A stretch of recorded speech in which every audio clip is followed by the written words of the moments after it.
দেখো পকোড়া বলে 500 গ্রাম চিকেনের পিসটাকে সেইভাবে কাটিয়ে নিয়ে এসেছিলাম, তাতে দিয়ে দিয়েছিলাম আদা রসুন বাটা, কাঁচা লঙ্কার সাথে ধনে পাতা বাটা, 1.5 চামচ টক দই, হাতে নিয়ে নিয়েছিলাম গোটা ধনে, সেটাকে ভালো করে ঘষে ঘষে লকারে লকারে গুঁড়ো হয়নি জানি, সেটা যেটুখানি হয়েছে সেটুখানি দিয়ে ছড়িয়ে দিয়েছিলাম। আবার হাতে নিয়ে নিয়েছিলাম গোটা জোয়ান, সেটাকে সেম পদ্ধতিতে ঘষে ঘষে ভালো করে রোগড়ে রোগড়ে সেই গুঁড়ো হয়নি সেই ছড়িয়ে দিয়েছিলাম। নিয়ে নিয়েছিলাম কসুরি মেথি, স্বাদ মতো নুন, তারপরে হলুদ, তারপর নিয়েছিলাম লঙ্কার গুঁড়ো, কাশ্মীরি লঙ্কার গুঁড়ো ছিল না।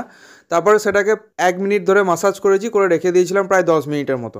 10 মিনিট পর পয়সা দিয়ে কিনেছি বলে লেবু রসটাকে ভালো করে নিংড়ে নিয়েছি। তাতে দিয়েছি 1 চামচ কর্নফ্লাওয়ার, 1 চামচ বেসনের গুঁড়ো, একটা গোটা ডিম। তারপর আর কি হাত লাগিয়ে আবার ডলে ডলে ভালো করে মাসাজ করেছি বেশ কিছুক্ষণ ধরে। দেখো শ্বশুরের বিয়েতে পকোড়াটা আমি ঠিকঠাক পাইনি, সেই দুঃখটা আমি ভুলতে পারিনি। এই একটু ভুল হয়ে গেল, ওটা সালা হবে। হ্যাঁ বলেছি বলে বউয়ের আবার একটু গোঁসা হয়েছে। কড়াই নিয়ে নিয়েছি সাদা তেল, গরম হওয়ার পর মিডিয়াম আঁচে রেখে মাংসগুলোকে এক এক করে ছেড়ে দিয়েছি।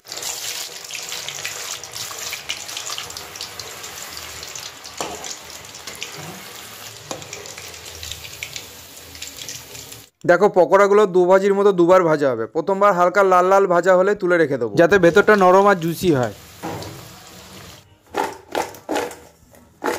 আচ্ছা এবার ক্রিস্পি বানানোর জন্য পকোড়াগুলোকে আর একবার গরম তেলে ছেড়ে দেবো। একদম হাই ফ্লেমে পকোড়াগুলোকে এবার নাচাবো, যাতে ভেতরটা হয় নরম আর বাইরেটা হয় শক্ত। হ্যাঁ একদম আমার বউয়ের মতো।